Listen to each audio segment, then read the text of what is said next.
El mayor dolor que puede experimentar una mujer en este mundo probablemente no sea una dura prueba, sino la traición. El momento en que el hombre al que le dedicó toda su juventud, a cuyo éxito se consagró con todo su corazón, la desecha como a un objeto viejo e inútil para ser feliz junto a alguien nuevo. El día que firmé los papeles de divorcio que ponían fin a 10 años de matrimonio, pensé que mi vida había caído a un abismo sin fondo. Pero lo que no sabía era que, en el borde de ese acantilado de desesperación, en la ruinosa casa de campo que él me arrojó como una limosna, un secreto capaz de remover los cimientos del mundo comenzaba a revelarse lentamente.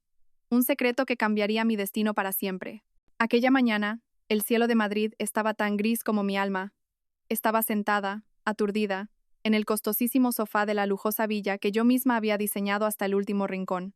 Sobre la mesa de nogal frente a mí, yacía un único documento, el acuerdo de divorcio. Mi marido, o más bien mi exmarido, Javier Romero, me miraba desde arriba con los brazos cruzados y una frialdad glacial en sus ojos. A su lado, su joven secretaria, Sofía Vega, se aferraba a su cuerpo. Aunque había lágrimas en sus ojos, no podía ocultar la sonrisa triunfante en la comisura de sus labios. Firma, dijo Javier con una voz seca y cruel. Es mejor que terminemos esto limpiamente. No quiero alargar más este circo. Sentí un nudo en la garganta. 10 años. 10 años estuve a su lado. Desde que era un pobre ingeniero de construcción sin nada a su nombre, hasta convertirse en el presidente de una gran empresa, yo, Elara Montes, una prometedora diseñadora de interiores, había renunciado a mi carrera para convertirme en el pilar que lo sostenía desde la sombra. Movilicé todos los contactos que mi difunto padre me había dejado para ayudarle a conseguir su primer contrato. Pasamos innumerables noches en vela perfeccionando planos, y moví cielo y tierra para conseguir el capital inicial para su negocio. Y ahora, cuando él lo tenía todo estatus y dinero, la primera persona que descartaba era yo. ¿Y el reparto de bienes? Pregunté con voz temblorosa. No era por la codicia de los bienes, sino porque quería ver hasta dónde llegaba su desvergüenza. Javier soltó una carcajada cargada de desprecio. ¿Reparto? ¿Con qué derecho exiges un reparto? Esta villa, esta empresa, todo lo he conseguido yo. Legalmente, es mi patrimonio personal. Tú solo te has pasado 10 años holgazaneando en casa. ¿Acaso has ganado un solo euro? Estaba diciendo una mentira descarada y cruel, pero sabía que discutir ahora era inútil. Seguramente lo había calculado todo. Adoptó una actitud como si me estuviera concediendo un gran favor. No soy tan desalmado. Te daré la vieja casa en el pueblo donde vivían mis padres. De todos modos, está vacía. Considéralo el último acto de justicia que te concedo. La vieja casa de mis suegros en el pueblo. Al oír esas palabras, mis oídos zumbaron. La había visitado un par de veces. Era una ruinosa casa de una sola planta, aislada al final del pueblo, con las tejas rotas y las paredes carcomidas por la humedad y el moho. Un lugar abandonado y sin valor desde que sus padres fallecieron. Me estaba arrebatando la mitad del patrimonio conyugal que legítimamente me correspondía, y a cambio me arrojaba una ruina, llamándolo justicia. A su lado, Sofía Vega ya ni siquiera fingía llorar. Frunció los labios e intervino. Javier, eres tan bueno. ¿Cuánto podría sacar vendiendo esa casa? Pero es mejor que nada, ¿verdad? Así la señora tendrá un techo sobre su cabeza y no acabará en la calle. Esta humillación superó el límite de mi paciencia. Las lágrimas brotaron y cayeron sobre los papeles de divorcio. Pero sabía que llorar y suplicar no serviría de nada. El corazón de este hombre ya no me pertenecía. Tomé el bolígrafo. Mi mano temblaba finamente. Allí, firmé mi nombre. Con una sola firma. 10 años de la juventud de una esposa, 10 años de sacrificio, se rompieron. Tan pronto como terminé de firmar, no me dieron ni un segundo de tregua. Javier llamó a la asistenta del hogar, le arrojó una maleta de viaje vacía y dijo: hazle la maleta a esta mujer, solo su ropa, el resto son cosas de esta casa. Como una mendiga, fui expulsada de mi propia casa con una sola maleta con algo de ropa. Mientras salía tambaleándome por la puerta principal, miré hacia atrás y vi a Javier y Sofía abrazándose y riendo alegremente. Celebraban su victoria, una victoria construida sobre mi dolor. El taxi que me recogió se alejó de la majestuosa villa y de un pasado amargo. Las lágrimas fluían sin cesar. No sabía qué sería de mi futuro. ¿Me derrumbaría ante este hombre cruel? ¿O sería este el comienzo de una dramática recuperación? ¿Y qué secreto se escondía detrás de la puerta podrida de esa vieja casa? Un secreto que podría cambiarlo todo. Queridos espectadores, les pido que se suscriban al canal Susurros del Ocaso, le den a me gusta y compartan. Acompáñenme a presenciar el próximo giro de esta dramática historia. El taxi me llevó lejos de la ciudad. Dejé atrás la majestuosa villa, que ahora se sentía como un lugar extraño, y abandoné sin remordimientos 10 años de juventud y sacrificio. Sentada en el asiento trasero, abrazaba con fuerza mi única maleta, que contenía algunas prendas viejas. Observé cómo los altos rascacielos y las concurridas calles de Madrid se hacían cada vez más pequeños. Las lágrimas ya se habían detenido. O bien se habían secado de tanto llorar, o mi dolor había superado el umbral de las lágrimas, transformándose en una aterradora sensación de parálisis y vacío. No sabía a dónde ir ni qué hacer. Realmente me había quedado sola en el mundo, sin nada. El único destino que podía concebir en ese momento era el regalo que Javier me había ofrecido caritativamente. La casa de sus padres en el pueblo, no iba allí para vivir. Simplemente necesitaba un lugar donde pasar la noche, como un nómada que busca un refugio temporal antes de pensar en su próximo paso. El autobús me dejó en la entrada del pueblo al atardecer. El que una vez me pareció un apacible pueblo rural de Castilla, ahora se veía desolado y melancólico a mis ojos. Arrastrando mi maleta, caminé sola por el familiar camino de tierra. Algunos vecinos me vieron y, tras la sorpresa inicial, comenzaron a susurrar entre ellos. No me atreví a encontrarme con sus miradas. Bajé la cabeza y apresuré el paso. Temía sus preguntas, temía enfrentarme a sus miradas de compasión. La ruinosa casa de una sola planta de mis suegros se erigía solitaria al final del pueblo, apartada de las demás casas. A medida que me acercaba, su aspecto desolado se hacía más nítido, y sentí que la última brizna de esperanza que me quedaba se desvanecía. El chirriante portón de madera estaba medio caído, con una de sus bisagras rota. El pequeño patio delantero estaba cubierto de malas hierbas que me llegaban hasta las rodillas. Las paredes de adobe encaladas estaban manchadas de un moho verdinegro, y las tejas del tejado estaban tan rotas y agujereadas que se podían ver las vigas podridas del interior. La puerta de madera, descolorida y torcida, colgaba precariamente de una sola bisagra. Parecía una ruina olvidada, una tumba que albergaba los recuerdos de un tiempo lejano. De pie ante aquella escena, me invadió una amargura insoportable. ¿Era esta la última justicia que me concedía el hombre a cuyo éxito había dedicado mi juventud? Mientras él estaría disfrutando en su lujosa villa con su joven amante, a mí me tocaba regresar aquí para enfrentarme a esta desolación. La injusticia y el dolor me subían por la garganta. Con dificultad, crucé el portón derrumbado y entré en el patio. Saqué la única llave oxidada que Javier me había arrojado. La introduje en una cerradura igualmente oxidada. Después de forcejear un buen rato, la puerta se abrió con un seco clac. Un olor a moho y a humedad acumulada durante años me golpeó la nariz, haciéndome toser. El interior era aún más desolador que el exterior. La casa constaba de una sola habitación y una pequeña cocina. Telarañas densas como cortinas blanquecinas colgaban del techo a cada rincón de las paredes. El suelo de baldosas de barro estaba roto y hundido en varios lugares, y en algunas zonas, las malas hierbas habían crecido a través de las grietas. Los únicos muebles eran restos sin valor. Una cama de madera con una pata rota, una mesa de madera podrida y un par de sillas de plástico mugrientas. Todo estaba cubierto por una gruesa capa de polvo, el polvo del olvido. Dejé la maleta en el frío suelo y me derrumbé. Las 4 paredes silenciosas parecían mirarme, burlándose de mi miseria. La soledad y el dolor que había reprimido durante todo el día finalmente estallaron. Enterré la cabeza entre las rodillas y lloré amargamente. Lloré por mis 10 años de juventud pisoteados. Lloré por mi estúpido sacrificio. Y lloré por mí misma, sin hogar, sin dinero en el bolsillo, completamente sola. Lloré hasta que no me quedaron más lágrimas. Hasta que mi cuerpo se agotó y me quedé dormida sobre el frío suelo, entre las cenizas de mi pasado y un futuro sombrío. Mientras dormía agitadamente en el suelo frío, entre las paredes mohosas de la casa en ruinas, los recuerdos de hace 10 años volvieron a mí, tan vívidos y dolorosos como si hubieran ocurrido ayer. Recuerdos de un amor que una vez fue tan hermoso y puro, pero en cuyo seno germinaron las semillas del engaño y la traición de hoy.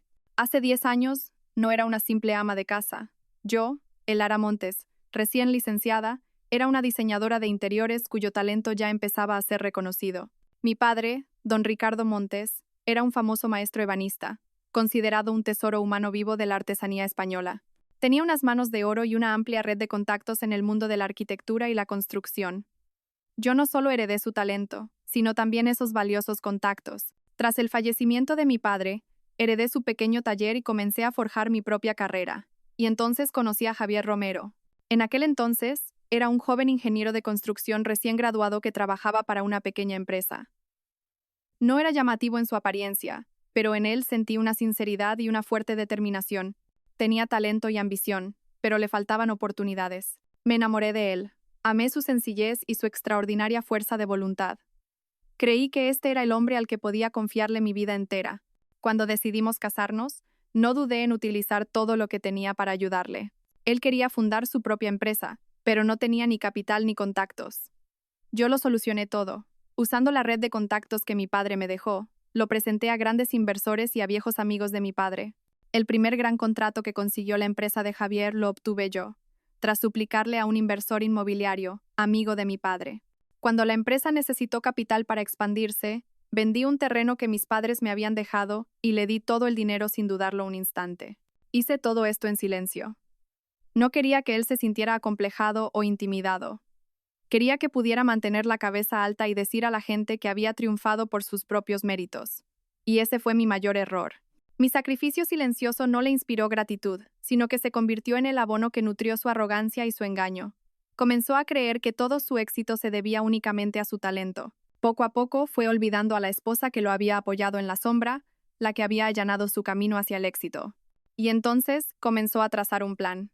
El plan de engaño más meticuloso y cruel. Me dijo: Elara, ahora que la empresa está creciendo, creo que necesitamos una casa que esté a la altura para recibir a socios y clientes. ¿Qué te parece si compramos una villa?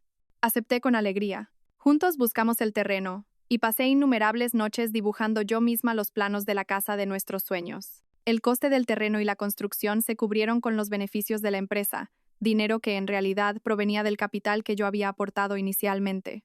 Pero el día de firmar las escrituras, me dijo: Cariño, las leyes son complicadas últimamente. Si la ponemos a nombre de los dos, los trámites para conseguir préstamos bancarios para la empresa se complican. Creo que es más sencillo si la pongo solo a mi nombre. De todas formas, es nuestro patrimonio conyugal, ¿no? Perdidamente enamorada, no sospeché nada. Confié en él y asentí. Nunca imaginé que ese sería el primer paso de su plan para despojarme de mis bienes. Con la empresa ocurrió lo mismo. Usó una excusa similar. Dijo que para agilizar la gestión y tomar decisiones sin trámites engorrosos, era mejor que la empresa estuviera solo a su nombre. Total, que yo trabaje como presidente es para ganar dinero para nuestra familia. Tú lo sabes, ¿verdad? Dijo, y yo le creí una vez más. Así, todos los bienes que construimos juntos durante nuestro matrimonio, desde la villa hasta la empresa y los coches, quedaron legalmente a nombre exclusivo de Javier Romero. Yo le entregué todo, confiando ciegamente en él. No sabía que mi confianza estaba depositada en el lugar equivocado. La base sobre la que hoy fui traicionada y expulsada con las manos vacías se construyó con ese engaño y esas dulces promesas. Yo misma había creado un monstruo con mis propias manos y, al final, ese monstruo devoró mi vida. Tras lograr legalizar toda la propiedad a su nombre, Javier Romero pareció deshacerse de su última carga. Ya no necesitaba actuar. No necesitaba fingir ser un marido agradecido y enamorado. Su verdadera naturaleza, la de un hombre patriarcal, arrogante y ambicioso, comenzó a manifestarse sin reparos. A medida que la empresa crecía sin parar, él cambió por completo. El negocio prosperaba, los grandes contratos no dejaban de llegar y el dinero fluía a raudales. El estatus social de Javier crecía día a día. La prensa lo aclamaba como un joven empresario de éxito hecho a sí mismo. Él comenzó a embriagarse con esa gloria. Creía sinceramente que todo lo que tenía se debía a su extraordinario talento. Y yo, su esposa que lo había sacrificado todo, era simplemente una mujer con suerte que se había topado con un marido competente. Empezó a llegar tarde a casa.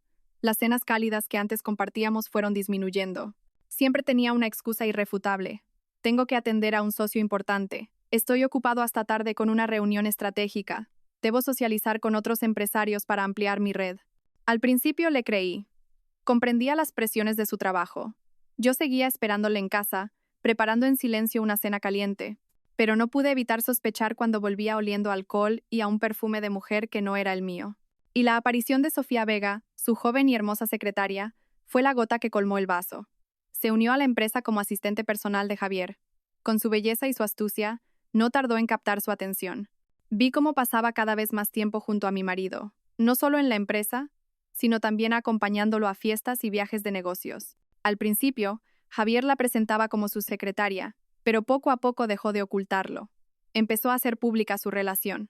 Llevaba a Sofía a las tiendas de lujo de la calle Serrano, cenaban en restaurantes caros, lugares a los que a mí no me había llevado en mucho tiempo. Los rumores empezaron a extenderse. Amigos y conocidos susurraban. Algunos sentían lástima por mí, otros se burlaban, diciendo que era una esposa vieja y anticuada que no sabía cómo retener a su marido. Cada rumor, cada foto cariñosa de ellos que veía accidentalmente en las redes sociales, era como una daga que se clavaba profundamente en mi corazón. Intenté hablar con él.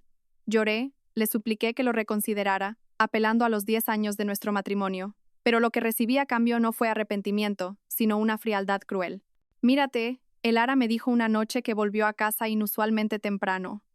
Me recorrió de la cabeza a los pies con una mirada cargada de hastío. Mira el aspecto que tienes. Siempre metida en la cocina, hueles a aceite, vistes de forma anticuada y pasada de moda. ¿Crees que un hombre de éxito como yo puede dejarse ver con una esposa como tú? Me avergüenzas delante de mis socios y amigos. Cada una de sus palabras era como una bofetada.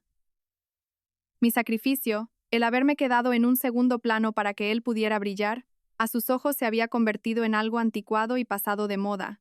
No solo me estaba traicionando, sino que estaba denigrando y humillando mi propia existencia. Sofía es diferente, continuó, con orgullo. Es joven, guapa, vibrante. Me entiende, sabe cómo hacerme disfrutar. Solo cuando estoy con ella me siento vivo, siento que puedo ser yo mismo. Contigo, en cambio, solo me siento asfixiado y aburrido. Ya no le quedaba ni una pizca de afecto. Me comparaba abiertamente con su amante, hundiéndome en el abismo de la autoestima. Y entonces, hizo su petición final. Divorciémonos, ya no siento nada por ti. Seguir forzando esto solo nos agotará a ambos. Me presionó. Utilizó todos los medios para que aceptara el divorcio lo antes posible. Dejó de venir a casa y comenzó a vivir abiertamente con Sofía Vega. Me cortó todo el sustento económico, dejándome sola en la fría villa. Usó la soledad y la privación material para intentar que me arrodillara y firmara los papeles del divorcio sin exigir nada. Y al final tuve que aceptarlo. No porque el amor se hubiera acabado, sino porque estaba demasiado cansada, demasiado dolida. No quería seguir aferrándome a un hombre que ya no me pertenecía. Firmé el acuerdo de divorcio con el corazón destrozado y un futuro desolador por delante. Lo que no sabía era que su crueldad no se detendría en la traición emocional, sino que en el reparto de bienes también me llevaría a un callejón sin salida. Tras ser expulsada de casa con las manos vacías y el corazón herido, pasé los días más oscuros de mi vida. Regresé al pueblo, a la casa en ruinas que mi exmarido me había arrojado como una limosna, como si fuera una fugitiva. Durante los primeros días, apenas comí ni bebí, encerrada en la única habitación habitable, llorando en la oscuridad. El dolor de la traición, la humillación y la impotencia me envolvieron, hundiéndome en un pozo de desesperación. Pensé en la muerte, pensé en rendirme. Pero en mis momentos más oscuros, recordé la imagen de mis difuntos padres. Recordé las palabras de mi padre justo antes de morir, instándome a no derrumbarme jamás, sin importar las dificultades que enfrentara.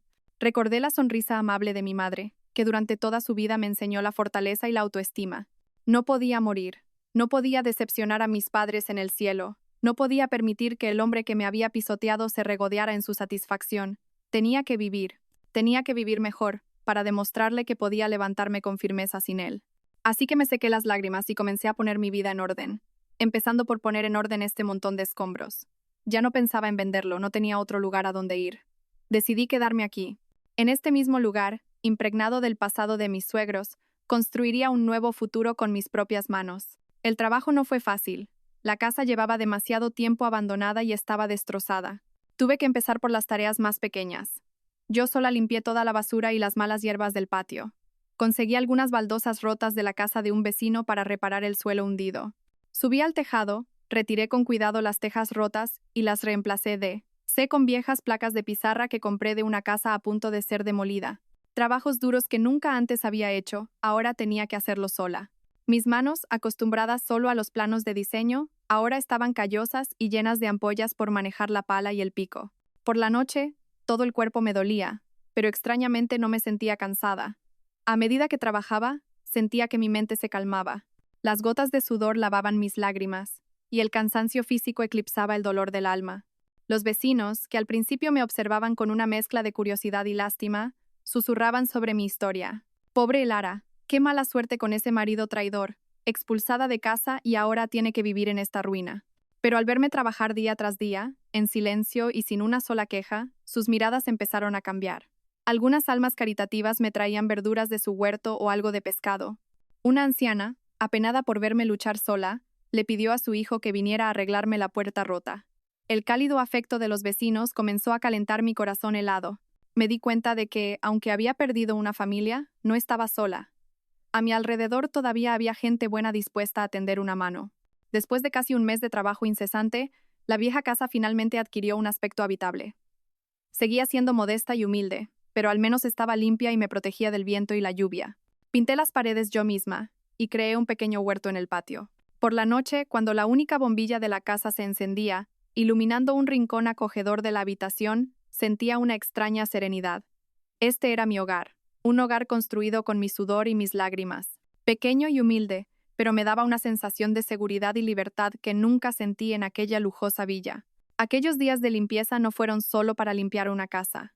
Fueron un proceso de purificación de mi alma, de enfrentar mi pasado y prepararme para seguir adelante. Y nunca imaginé que en medio de ese proceso, entre las ruinas del pasado, estaba a punto de descubrir un secreto, un débil rayo de luz que cambiaría por completo mi sombrío futuro.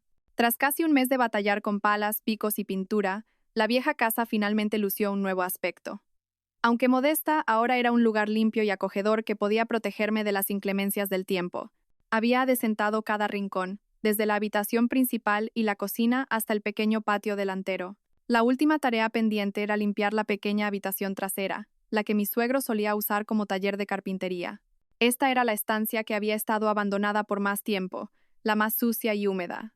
Al empujar la puerta de madera, torcida y chirriante, un olor a madera podrida, serrín y pintura vieja me asaltó.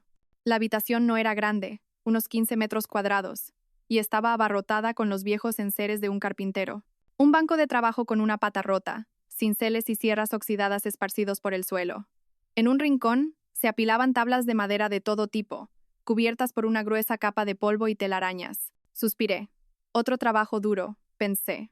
Comencé la limpieza, retirando las telarañas del techo y recogiendo las herramientas viejas e inservibles. El trabajo era arduo, y el polvo que se levantaba me hacía toser constantemente. Mientras trasladaba las pesadas tablas de madera al patio, algo extraño llamó mi atención.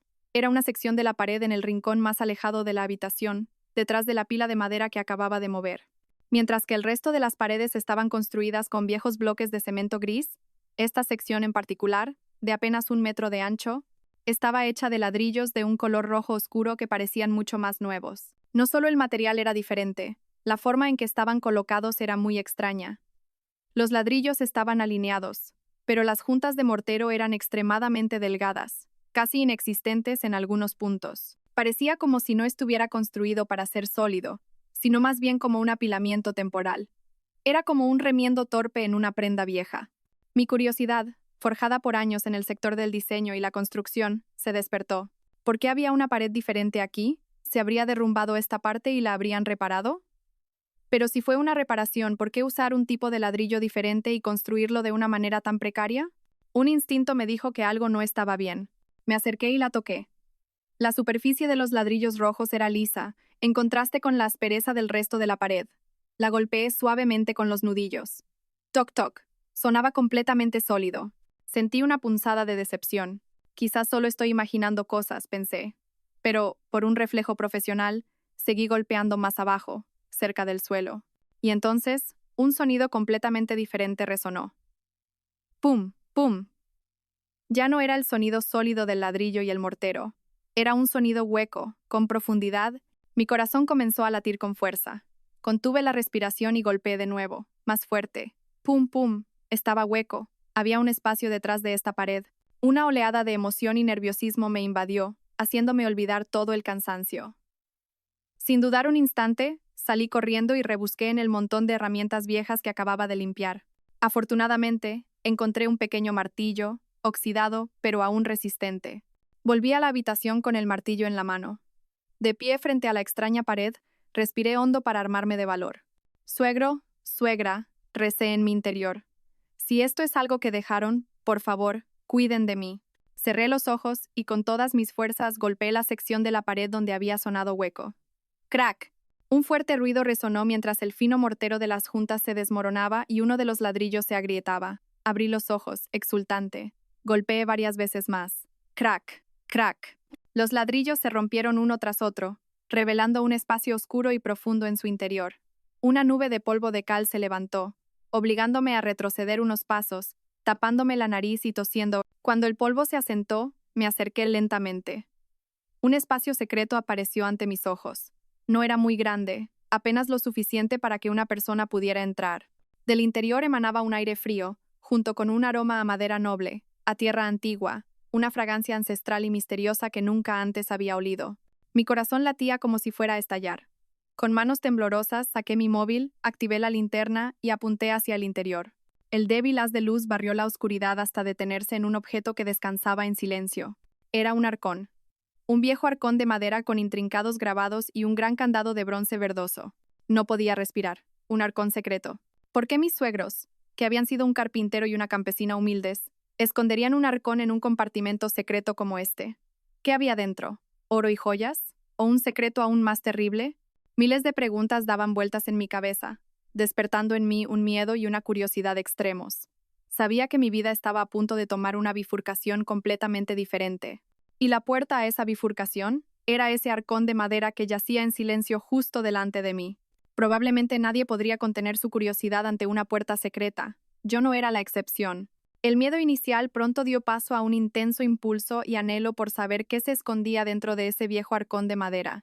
Sin dudarlo, me arrodillé y comencé a tirar del arcón con ambas manos para sacarlo del hueco de la pared. Pesaba mucho más de lo que esperaba.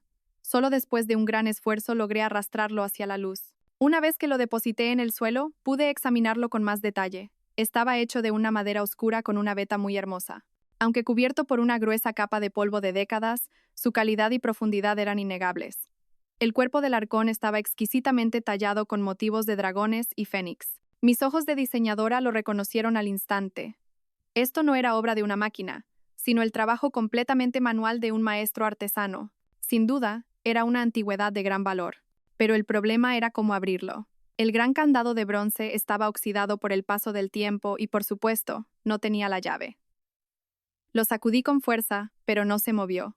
Miré a mi alrededor y mi vista se detuvo de nuevo en el martillo. Esta vez no dudé. Con un secreto tan cerca, no podía detenerme. Me posicioné firmemente, apunté al centro del candado y lo golpeé con todas mis fuerzas. ¡Clang! Un agudo sonido de metal rompiéndose resonó. El viejo candado de bronce no pudo soportar el impacto y se partió en dos, cayendo al suelo. Mi corazón iba a 1000 por hora. La puerta del secreto estaba a punto de abrirse. Lenta, muy lentamente, levanté la tapa del arcón con ambas manos. Era pesada y se abrió con un inquietante chirrido. Lo primero que vi no fueron las joyas y el oro que había imaginado, sino decenas de cuadernos con cubiertas de cuero amarillentas. Las páginas interiores, aunque amarillentas por el tiempo, estaban cuidadosamente apiladas y ordenadas. Junto a ellos había una pequeña caja de madera, aún más finamente tallada que el propio arcón. Con curiosidad, tomé uno de los cuadernos. La caligrafía estaba un poco desvaída, pero seguía siendo muy clara y elegante.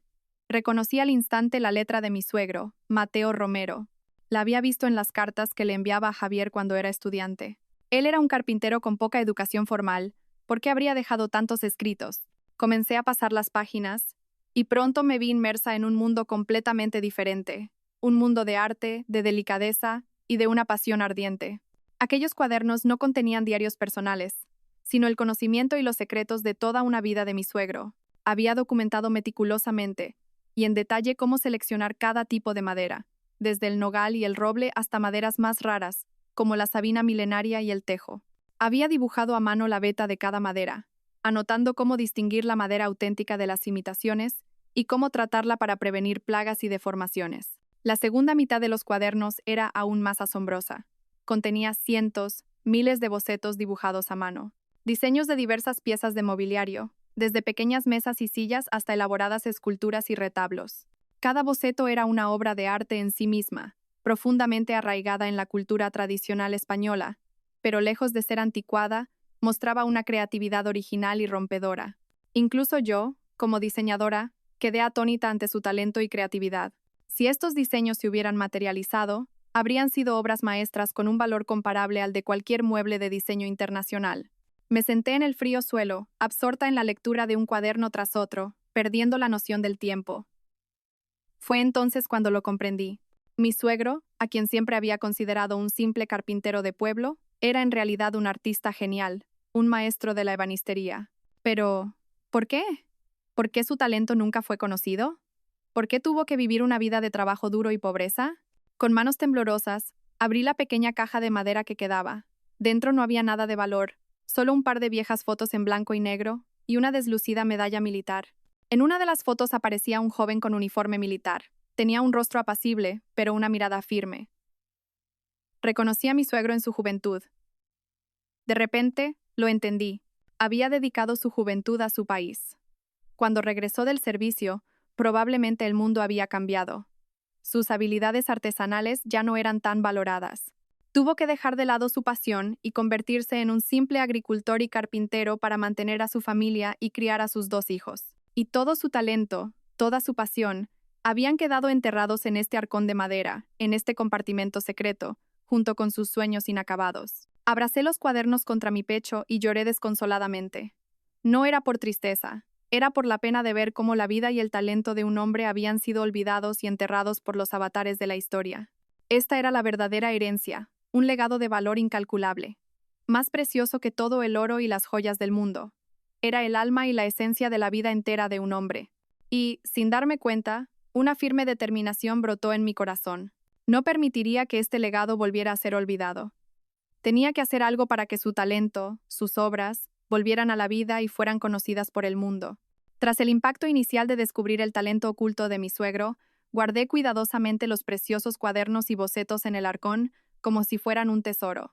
Pensé que ese era el mayor descubrimiento que podía encontrar entre estas ruinas, la herencia más valiosa. Pero estaba equivocada. La mayor sorpresa, un impacto capaz de sacudir los cimientos de mi mundo, todavía me esperaba. Mientras ordenaba con cuidado los cuadernos, la punta de mis dedos rozó un objeto duro y plano encajado entre 2 de ellos en el fondo del arcón. Era un sobre amarillento, cuidadosamente sellado con cera. No había nada escrito en el exterior, solo las manchas del tiempo. Mi corazón comenzó a latir de nuevo con fuerza. Con cuidado para no romperlo, rasgué suavemente el borde del sobre con la uña. Dentro había una delgada hoja de papel, doblada en 4. Con manos temblorosas, desdoblé el papel. En él, reconocí la caligrafía familiar, la letra de mi suegro, fina y temblorosa, pero llena de una firme voluntad. Era una carta que me había escrito a mí. Mi querida nuera, Elara, desde la primera línea se me llenaron los ojos de lágrimas. Me llamaba su hija. Cuando leas esto, yo ya no estaré en este mundo. No estés demasiado triste, hija mía. Sé que eres una chica fuerte y de buen corazón. Sé que amas a Javier sinceramente, y me sentí muy feliz de que mi chico tuviera una esposa como tú. Pero, hija, ¿qué padre no se preocupa por el futuro de sus hijos? Sé que Javier tiene talento y voluntad, pero su corazón es débil y se deja llevar fácilmente por las tentaciones del mundo. He pasado mi vida tallando madera, pero no he podido tallar el carácter de mi propio hijo. Ese es mi mayor arrepentimiento. Estos cuadernos son el trabajo de toda mi vida. Tú, que también eres diseñadora, entenderás su valor. Guárdalos como un recuerdo, el sueño inacabado de un viejo carpintero. Pero Elara, la verdadera herencia que quiero dejaros a ti y a tu marido, no, que quiero dejarte a ti, no está dentro de este arcón. Me detuve un momento. ¿No está en este arcón? Entonces, ¿dónde? Sentí mi corazón palpitar mientras seguía leyendo. El mayor tesoro está a tu alrededor. Está en el valor de esta misma casa. Mira esta casa de nuevo con mi conocimiento y con tus ojos de diseñadora. Entonces lo entenderás. No pude daros una vida de riquezas inmediatas, pero os he dejado los cimientos más sólidos. Por favor, úsalos sabiamente. Y pase lo que pase, nunca pierdas tu dignidad y tu orgullo. Con todo mi cariño para mi hija, tu suegro. La carta terminaba ahí, dejándome en un estado de extrema confusión y curiosidad. ¿El valor de la casa? ¿Los cimientos más sólidos? ¿Qué significaban sus enigmáticas palabras? Esta casa era solo una ruina a punto de derrumbarse. ¿Qué otro valor podía tener? Doblé la carta y la guardé con cuidado en mi bolsillo.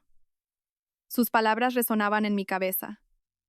Me levanté, salí del viejo taller y comencé a inspeccionar toda la casa de nuevo. Pero esta vez, no con los ojos de alguien que limpia, sino con la mirada analítica de una diseñadora profesional. Empecé por la habitación principal. Golpeé suavemente cada una de las vigas de madera que sostenían el techo.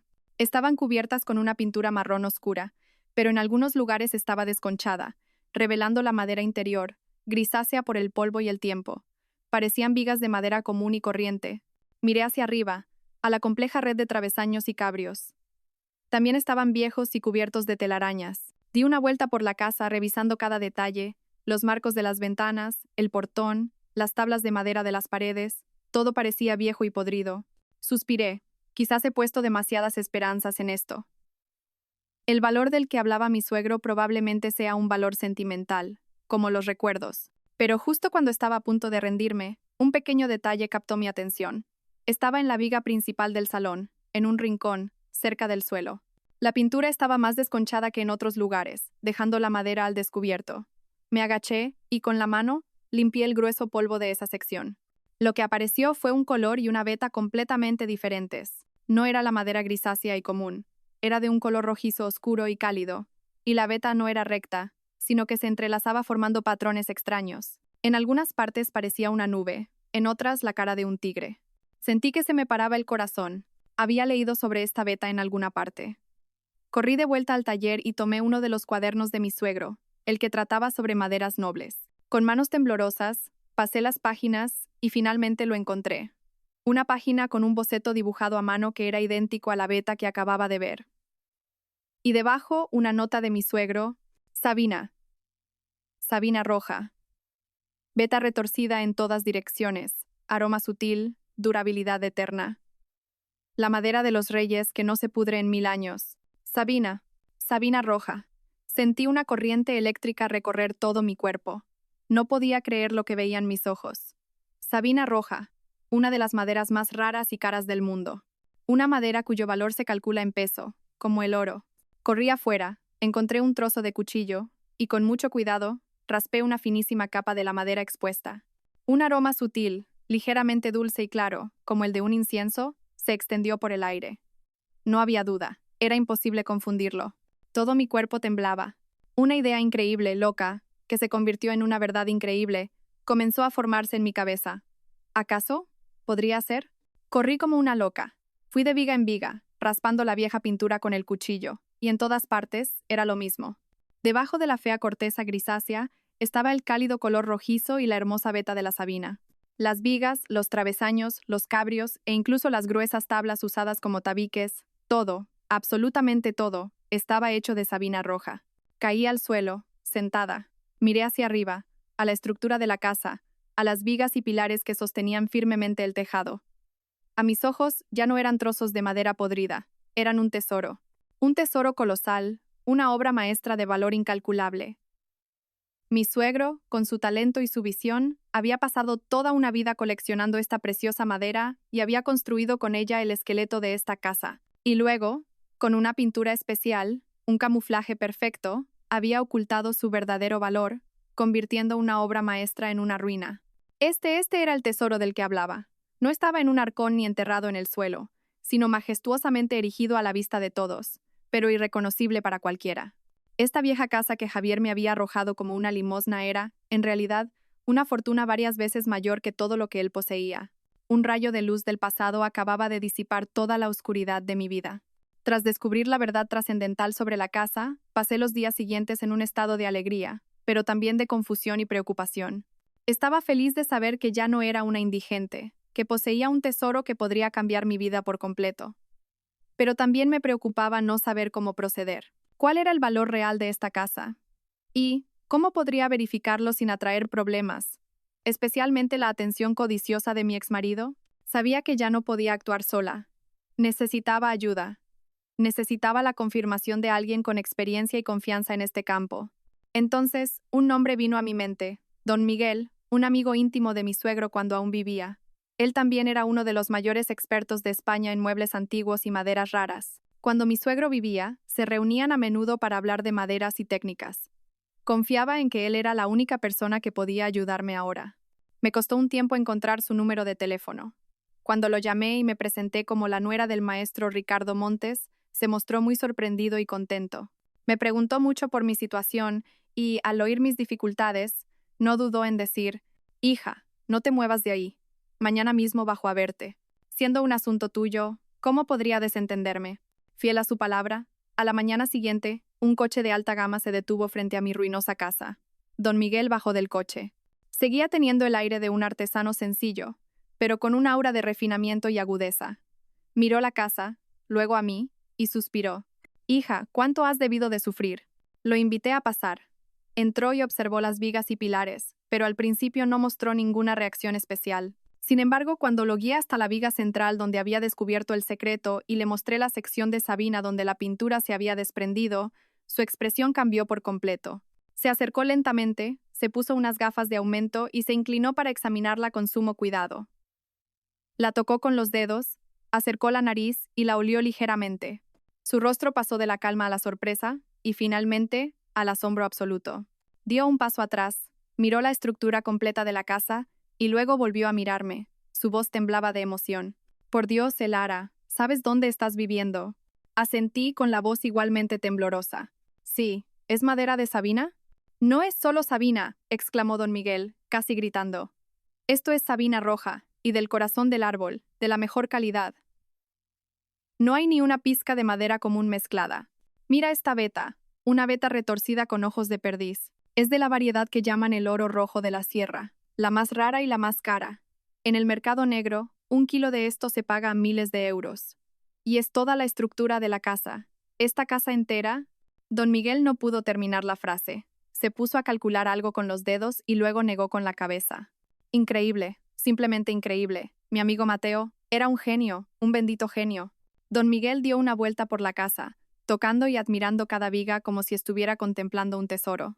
Para reunir tanta Sabina roja de esta calidad y construir una casa entera, no basta con dinero.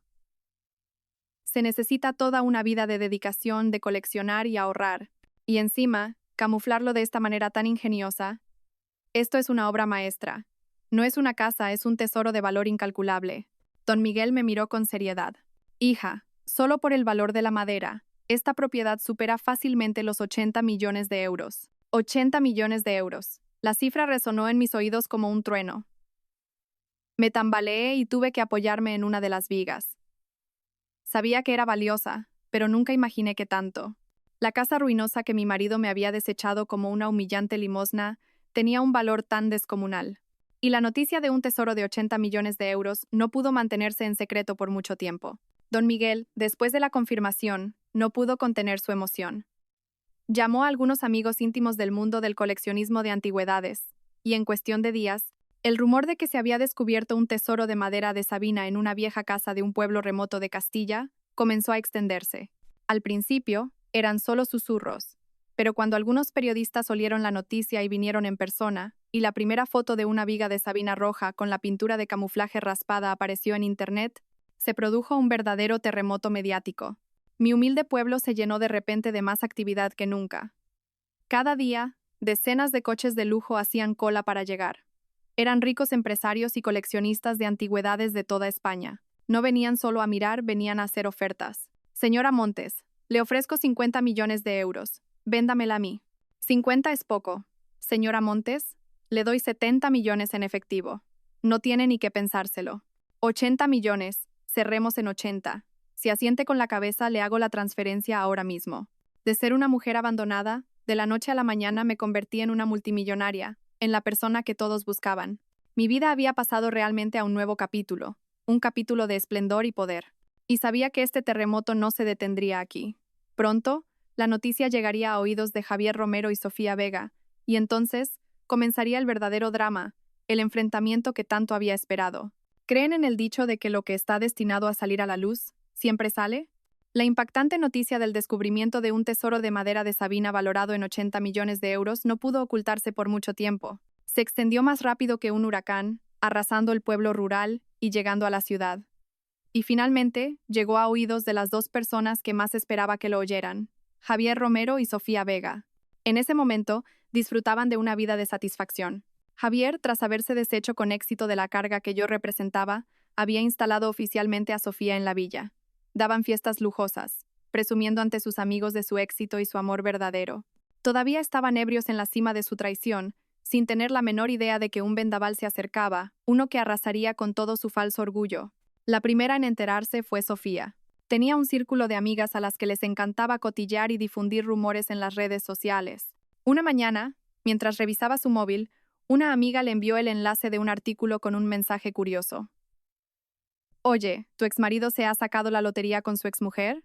¿Cómo es que de repente es multimillonaria? Al principio Sofía se burló. Pensó que era solo un rumor ridículo. ¿Qué va a ser?, le respondió a su amiga. Esa mujer debe estar llorando en alguna ruina en el campo. ¿De qué millones hablas? Pero la curiosidad la venció y hizo clic en el enlace. Lo que leyó hizo que la sonrisa se le helara en los labios. El artículo era muy detallado, con entrevistas a expertos, videos y fotos. Aparecía la familiar casa ruinosa, pero en su interior se veían las vigas de Sabina Roja con su hermosa Beta. Mi imagen ya no era la de una mujer demacrada y sufriente. Respondía a las entrevistas de los periodistas con la confianza de una empresaria. Y la cifra, 80 millones de euros, impresa en negrita, golpeó sus ojos como un martillo. No, no puede ser, tartamudeó, y el móvil se le cayó al suelo. Corrió a la habitación en busca de Javier.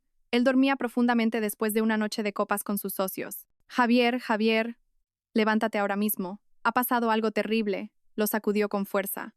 Javier se incorporó, molesto. ¿Qué es este escándalo tan temprano? Deja dormir a la gente. ¿Dormir? ¿Cómo puedes dormir?, gritó Sofía, histérica e incrédula, mostrándole el móvil en la cara. Mira esto. Mira lo que ha hecho tu exmujer. La casa ruinosa que le tiraste, resulta que es un tesoro. Un tesoro de 80 millones de euros. Javier se frotó los ojos y miró la pantalla del móvil. Al principio, él tampoco lo creyó, pensó que era una broma. Pero al ver las fotos, las cifras y la confirmación de los expertos, su rostro comenzó a cambiar. Su expresión somnolienta pasó al asombro, luego al shock, y finalmente, a una palidez mortal. Madera de Sabina. Sabina Roja murmuró con voz ausente. Recordó vagamente haber visto a su padre, cuando era niño, tallando en silencio trozos de madera de un color rojizo intenso y un aroma extraño. Su padre le había dicho que era la madera de los reyes, algo muy valioso. Pero más tarde, al ver la casa pintada de un monótono color grisáceo, asumió que era madera común.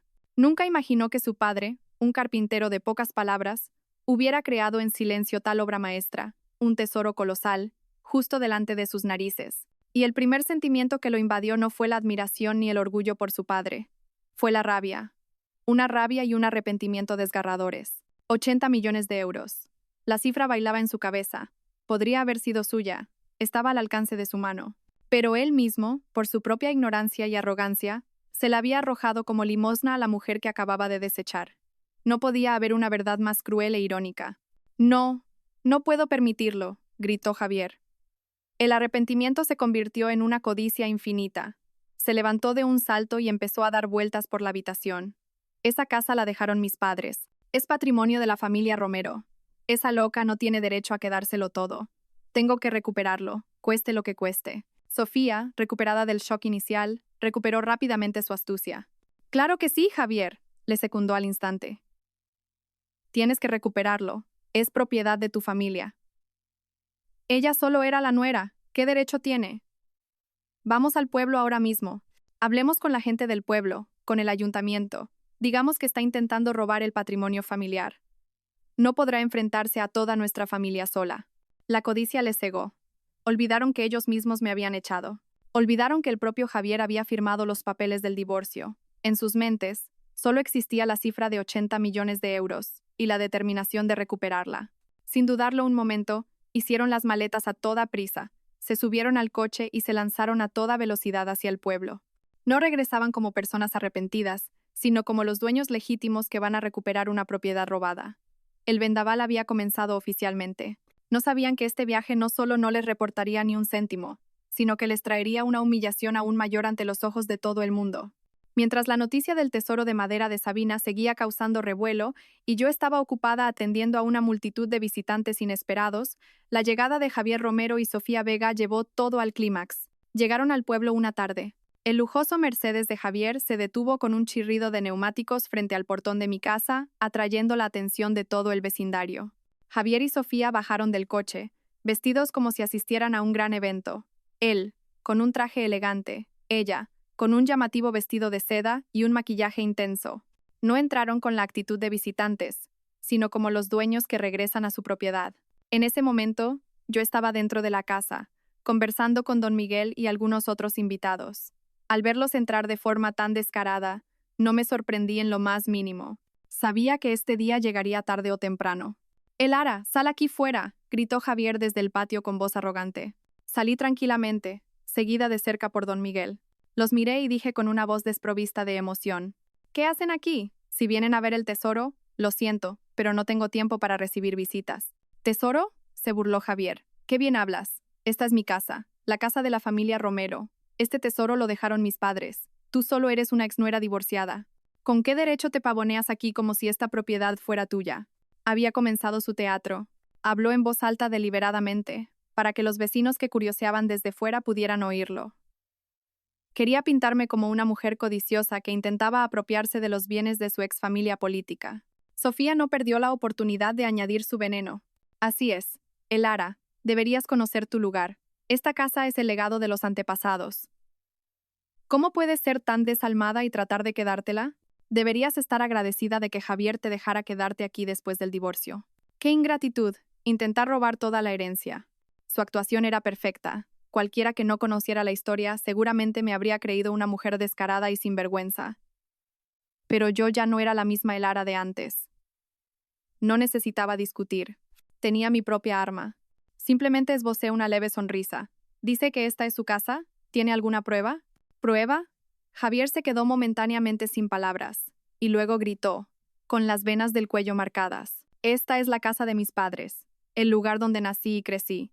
Toda la gente de este pueblo lo sabe. ¿Qué más pruebas necesitas?». «Qué lástima», dije. «Pero la ley no se basa en palabras, sino en documentos. Y según los documentos, esta casa y todo lo que contiene son de mi legítima propiedad». «Mentirosa», bramó Javier. «¿Qué documentos tienes tú?». No respondí. En su lugar le hice una seña a don Miguel. Él, que ya estaba preparado, sacó un fajo de papeles de su maletín y se los entregó a Javier. «Señor Romero, cálmese y lea esto con atención. Aquí están todos los documentos legales relacionados con esta casa. Si todavía tiene alguna duda, nuestro abogado estará encantado de explicárselo». Javier tomó los papeles con manos temblorosas. Empezó a pasar las páginas. La primera era la nota simple del registro de la propiedad de la casa y el terreno. En la sección del propietario, el nombre Javier Romero estaba tachado con una línea roja, y junto a él, claramente inscrito, estaba el nombre Elara Montes, con el sello y la firma del registrador de la propiedad. El rostro de Javier comenzó a palidecer. Pasó a la siguiente página, y esa fue la estocada final. Era una copia del acuerdo de divorcio que él mismo había firmado, y en la sección del acuerdo de bienes, una cláusula estaba redactada con una claridad meridiana: «El demandado, Javier Romero, acuerda dividir y ceder voluntariamente a la demandante, Elara Montes, la plena propiedad de la antigua residencia de sus padres, situada en la finca rural, junto con todos los bienes anexos a dicho terreno. A partir de la fecha de la firma, la demandante ostentará plenos derechos de disposición sobre la mencionada propiedad». Y debajo, inconfundible, estaba su propia firma. Plaf. El fajo de papeles cayó al suelo. Javier se tambaleó, su rostro tan blanco como el papel. Miró los documentos, luego me miró a mí. Sus ojos estaban desorbitados por la incredulidad. Lo recordó. Recordó que el día del divorcio, eufórico por su victoria, ni siquiera se había molestado en leer detenidamente los papeles que le había dado el abogado. Estaba obsesionado con proteger la villa y la empresa. Consideraba la vieja casa del pueblo como basura, algo que desechó gustosamente para alardear de su generosidad. Firmó con alegría y suficiencia. Nunca imaginó que esa misma firma, ese acto de humillante caridad, se convertiría legalmente en un contrato de transferencia de propiedad en toda regla. Con sus propias manos, de forma completamente voluntaria, me había entregado un tesoro de 80 millones de euros. «No, esto no puede ser», gritó desesperado. «Es una trampa. Me has tendido una trampa». Lo miré con ojos fríos. ¿Una trampa? Yo no le he tendido una trampa a nadie. Simplemente anticipé su codicia y su ignorancia. Usted entró por su propio pie, firmó por su propia voluntad y me lo entregó todo. Solo puede culparse a sí mismo, señor Romero. La batalla legal había terminado. No podía haber un final más irónico y satisfactorio. Había perdido. Completamente perdido. Derrotado por su propia arrogancia, su negligencia y su infinita codicia. Tras su estrepitosa derrota legal, Javier Romero y Sofía Vega tuvieron que abandonar mi pueblo natal sumidos en la humillación y la vergüenza. Regresaron no como los dueños que venían a reclamar su propiedad, sino como ladrones pillados infraganti. Las miradas de desprecio y las risas burlonas de todo el pueblo los siguieron a sus espaldas. Su farsa para recuperar el tesoro había terminado, dejando solo una amarga verdad que no podían tragar. Javier, por su propia arrogancia e ignorancia, había entregado una fortuna multimillonaria a su exmujer, firmando él mismo el documento. Este golpe fue más devastador para Javier que cualquier otro. Para un hombre tan codicioso como él, perder 80 millones de euros era más doloroso que perder el honor. Los días siguientes, vivió sumido en el autorreproche y la furia. No podía concentrarse en el trabajo. Se pasaba el día encerrado en su habitación, bebiendo y maldiciendo. Me llamaba mujer astuta. Maldecía a sus estúpidos padres por haber dejado una bomba de relojería en la casa. Maldecía al destino y a la vida por haberse burlado de él de una forma tan dolorosa. Rompía muebles y aullaba como una bestia herida, pero no podía hacer nada. Todos los documentos legales eran demasiado claros. Él mismo había firmado. Él mismo lo había transferido. Cualquier intento de apelar o demandar era inútil y solo lo expondría a más vergüenza. Estaba en un callejón sin salida, obligado a ver impotente cómo su tesoro pasaba a manos de otra persona. Esa impotencia lo carcomía, transformándolo de un presidente exitoso y seguro de sí mismo en un alcohólico de temperamento irascible. Y mientras Javier se hundía en el abismo de la desesperación, la mujer por la que me había abandonado, Sofía Vega, comenzó a mostrar su verdadera cara. La astuta zorra, al ver que su presa, Javier Romero, ya no tenía más valor que explotar, empezó a planear su huida. Un plan para llevarse lo que quedaba. Sofía ya no era la dulce y sumisa amante. Comenzó a mostrar una actitud de hastío e irritación. Acusaba a Javier de ser un inútil e incompetente. Por una estupidez de un momento, perdiste toda una fortuna. «¡Qué ciega estuve para seguir a un hombre como tú!», le gritó en la cara durante una de sus discusiones. La villa, que meses antes era su nido de amor, ahora era escenario de peleas y gritos diarios. Mientras Javier se ahogaba en el alcohol y el autodesprecio, Sofía actuaba en secreto. Sabía que la constructora de Javier, aunque en declive, todavía tenía contratos en marcha, pagos pendientes de recibir y, lo más importante, secretos comerciales y planes para futuros proyectos. Y decidió exprimir hasta la última gota de ese valor. Comenzó a copiar en secreto todos los datos importantes del ordenador de Javier, listas de clientes, presupuestos detallados de proyectos y, especialmente, la propuesta de licitación para un gran proyecto de un centro comercial complejo, en el que la empresa de Javier estaba trabajando. Este era un proyecto crucial para la supervivencia de la empresa, su última esperanza para recuperarse de la mala racha. Y luego fue a ver a una persona. Esa persona no era otra que el archienemigo de Javier, Ignacio Torres, presidente del Grupo Ibérico. Torres era un personaje astuto que siempre había buscado la oportunidad de hundir a Javier. Sofía se reunió en secreto con Torres y le vendió todos los secretos comerciales que había robado. A cambio, recibió una gran suma de dinero y la promesa de un puesto importante en la empresa de Torres. No contenta con eso, se arrojó rápidamente a los brazos de este hombre rico y astuto, comenzando una nueva relación ilícita.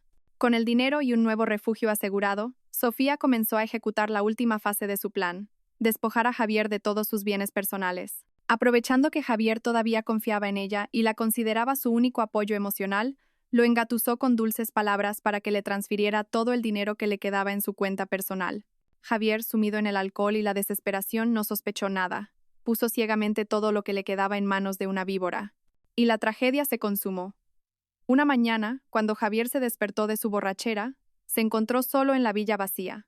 Sofía había desaparecido. Su ropa, sus joyas e incluso el coche nuevo que él le había comprado, todo se había ido. Revisó apresuradamente su cuenta bancaria. El saldo era 0. Llamó a Sofía, pero solo escuchó el mensaje: «El número que ha marcado no está disponible». Justo en ese momento sonó el timbre. Corrió a abrir la puerta, esperando que fuera Sofía que había regresado, pero no. Ante él había unos hombres desconocidos con cara de pocos amigos. «¿Tú eres Javier Romero? La casa está embargada. Tienes 24 horas para pagar 50.000 euros o prepárate para hacer las maletas». Javier se quedó helado en el sitio. Había sido engañado.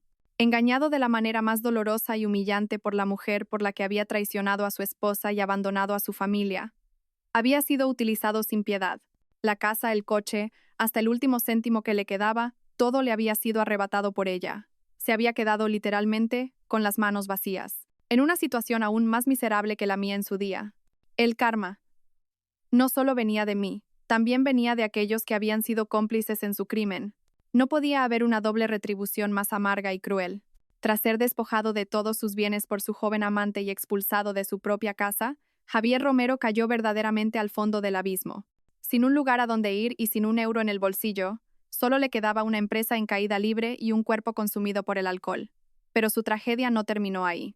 El golpe de gracia, el que acabaría con toda su carrera, aún estaba por llegar. Después de vender a Javier a su competidor, Sofía Vega desapareció sin dejar rastro, pero los secretos comerciales que vendió comenzaron a surtir su efecto devastador.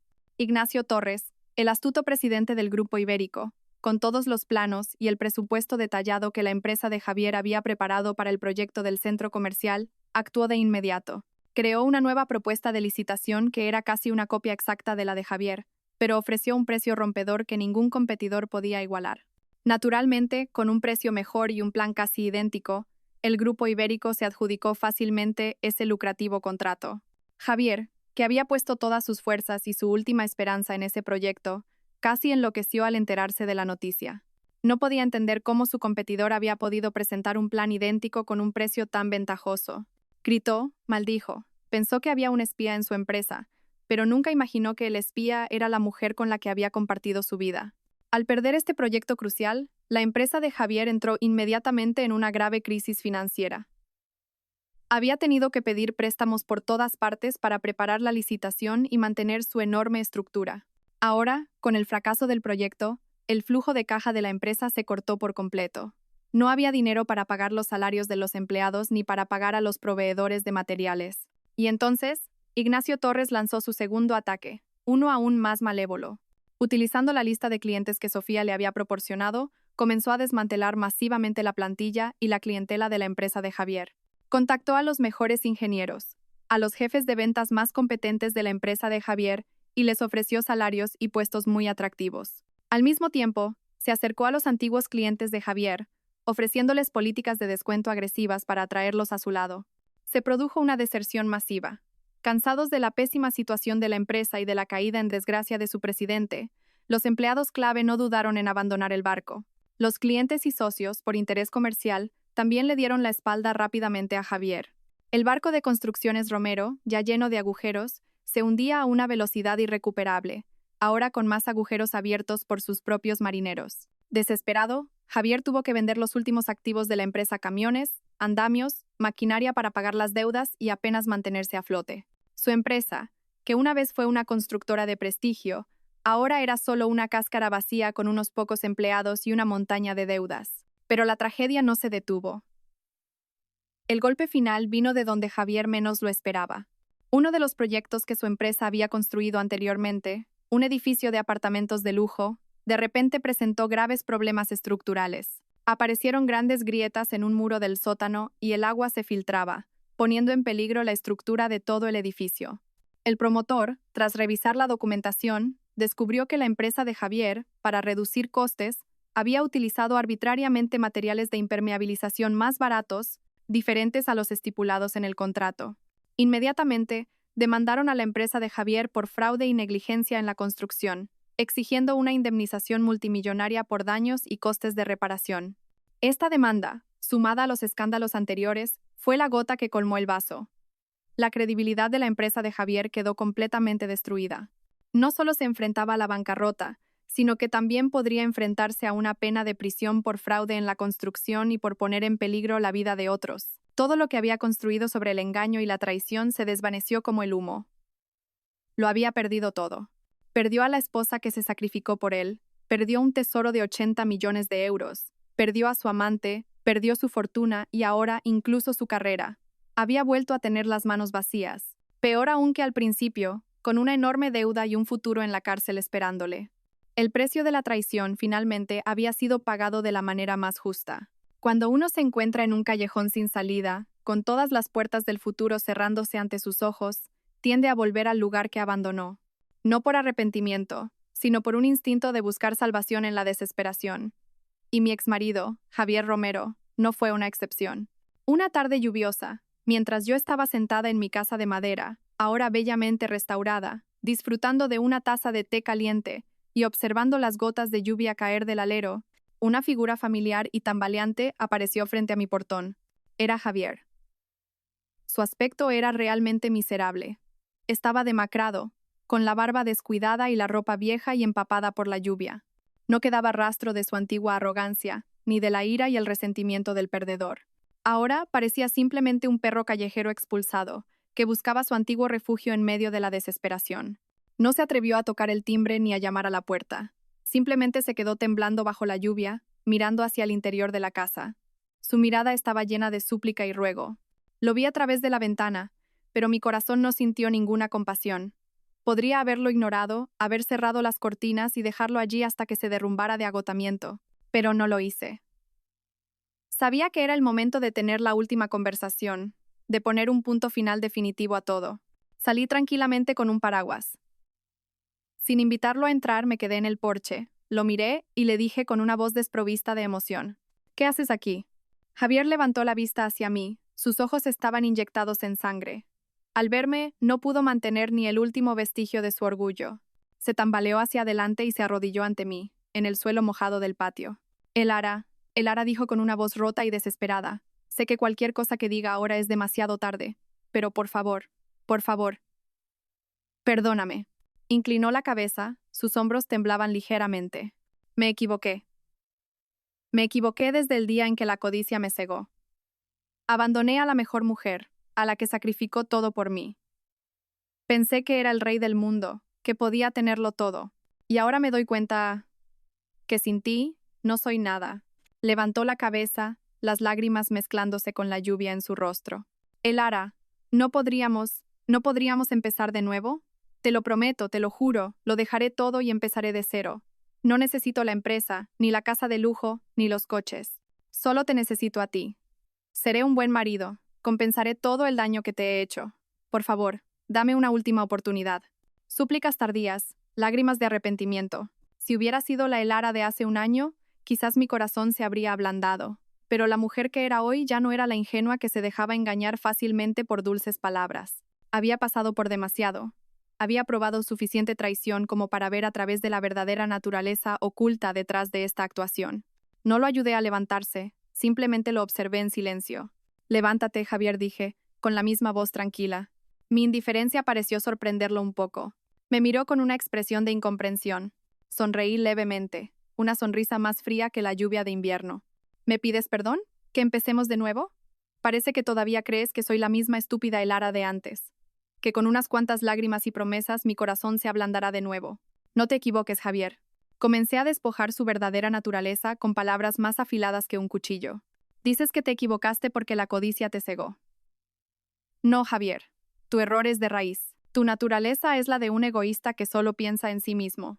Desde el principio, cuando me engatusaste con dulces palabras para que me quedara en la sombra y pusieras todos los bienes a tu nombre, eso no fue amor, fue un cálculo. Te estabas preparando para el día en que me abandonarías. ¿Dices que te has dado cuenta de que sin mí no eres nada? ¿De verdad lo crees? ¿O es que te has quedado sin dinero, sin estatus, sin nadie que te adule, y por eso te has convertido en nada? Has venido aquí no porque todavía me ames, sino porque soy el único salvavidas que te queda. Pensaste que, por compasión, te ofrecería un lugar donde apoyarte, ¿verdad? Se quedó callado. Cada palabra que decía le daba en el clavo. ¿Pides una oportunidad para empezar de nuevo y ser un buen marido? Sonreí de nuevo, con amargura. Javier, ¿sabes lo que es un buen marido? Un buen marido nunca abandona cruelmente a la esposa que ha estado a su lado en los momentos más difíciles. Un buen marido no pisotea los sacrificios de su esposa para construir su propio éxito.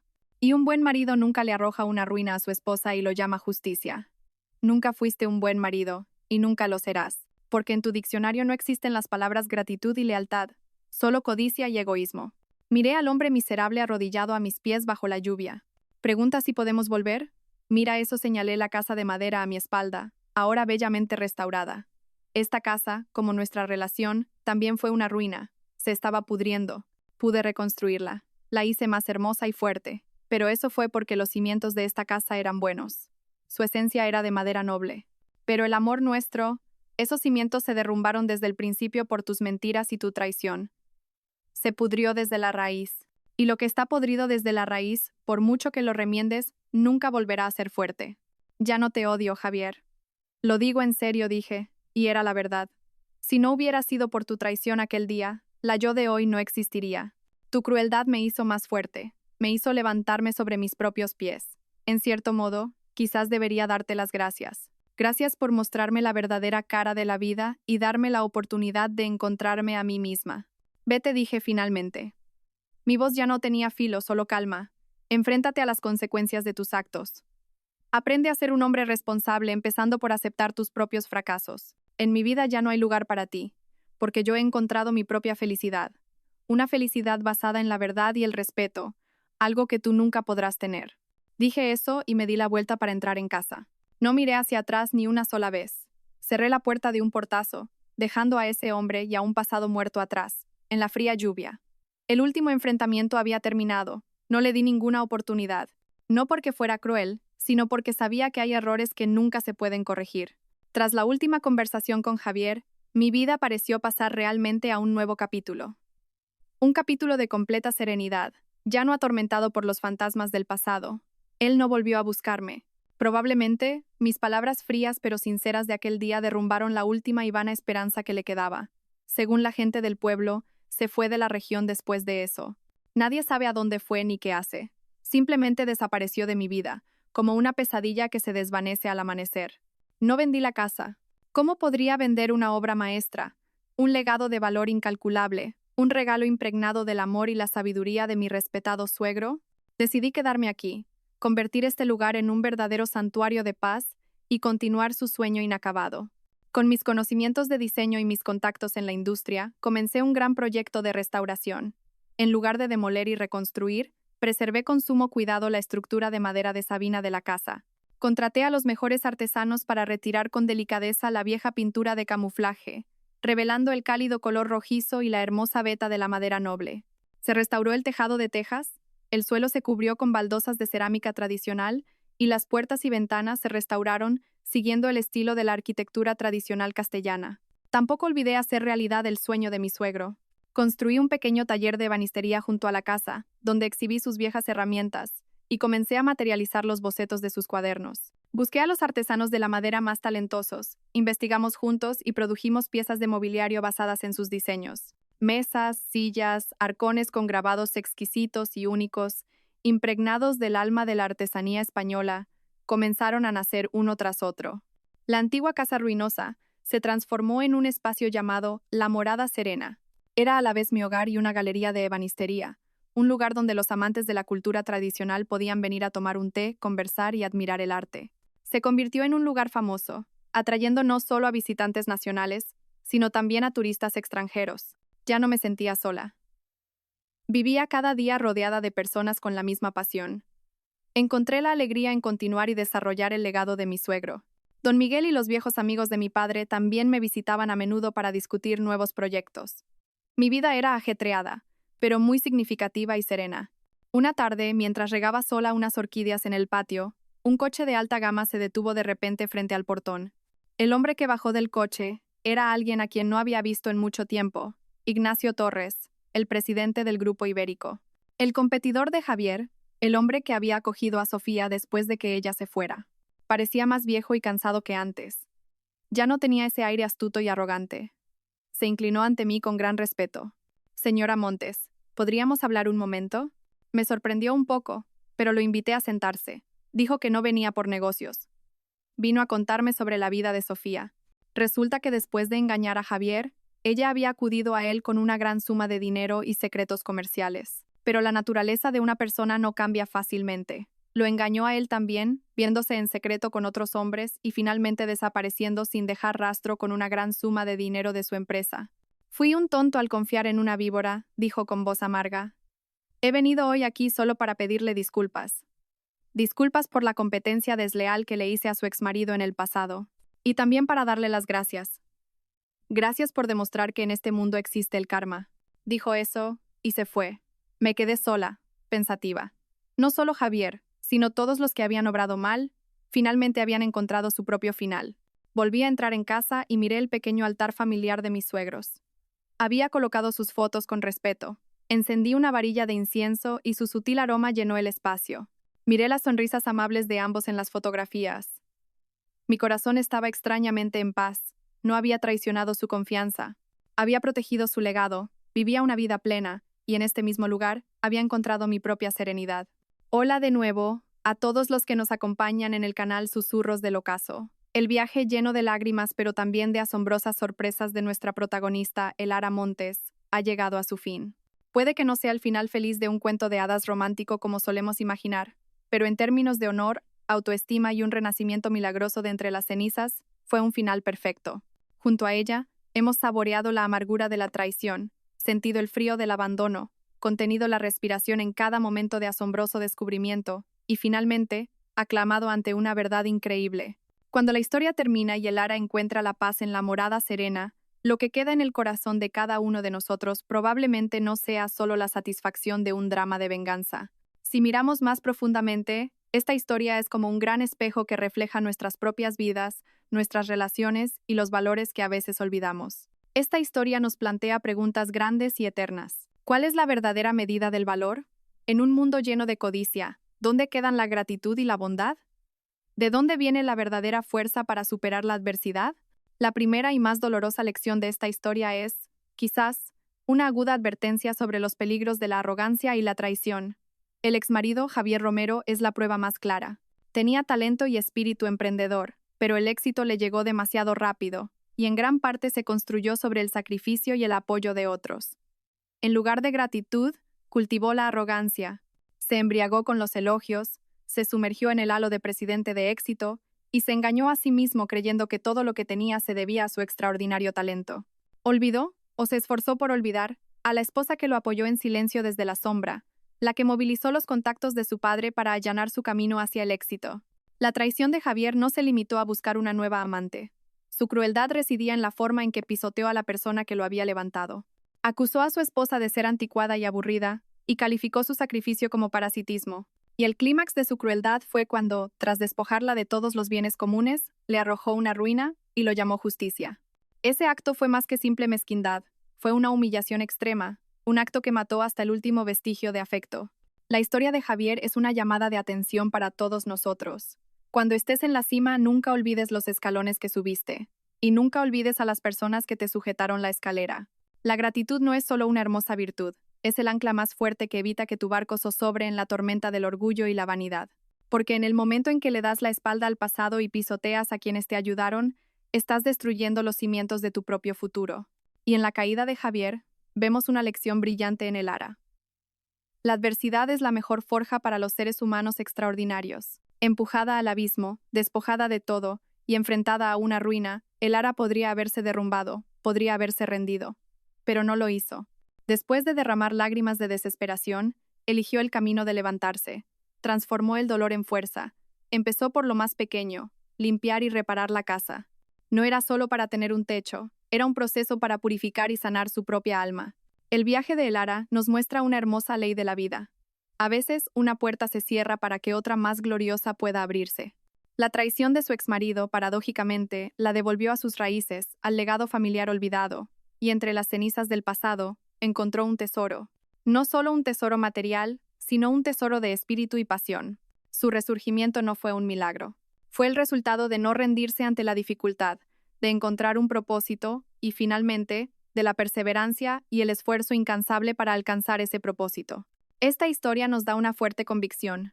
Nunca temas cuando te enfrentes a la adversidad. No te desanimes cuando caigas. Considera cada prueba como una oportunidad para crecer y fortalecerte, porque a veces, los mayores tesoros de la vida se esconden en los lugares más oscuros y ruinosos. Además, esta historia es un hermoso himno al amor paternal y al valor del legado. El suegro de Elara, aunque fallecido, se revela como una figura de gran sabiduría y visión. No dejó a su hijo una fortuna fácil, la ocultó, la camufló bajo una cáscara vieja y fea. ¿Por qué? Porque sabía que enseñar el valor del carácter es más importante que entregar una riqueza material. Con su casa, creó la prueba definitiva para poner a prueba el carácter de su hijo y su nuera. Y el resultado demostró quién era verdaderamente digno de heredar su legado. El legado que dejó no fueron solo los 80 millones de euros en madera de Sabina, sino también los cuadernos, los secretos, el trabajo de toda una vida. Era un legado de cultura, de tradición, de la esencia de la artesanía. Nos enseña que la mayor herencia que los padres pueden dejar a sus hijos no está en las escrituras de propiedad ni en las cuentas bancarias. Está en la educación, en el carácter, en los valores morales y en el amor que cultivan en ellos desde pequeños. Y Elara, aunque solo era la nuera, con su corazón cálido y su respeto por el pasado, se convirtió en la heredera más digna de ese legado espiritual. No vendió el tesoro, sino que eligió restaurarlo, continuarlo y difundir su valor. Esa es la forma más significativa y humana de usar una herencia. Finalmente, esta historia ofrece una profunda lección sobre el perdón y la paz interior. Cuando Javier regresó, se arrodilló y suplicó. El Ara podría haber disfrutado de una venganza dulce, humillándolo y atormentándolo, pero no lo hizo. Eligió enfrentarlo con calma y rechazarlo con firmeza. En el momento en que dijo, «Ya no te odio», se liberó por completo de las cadenas del pasado.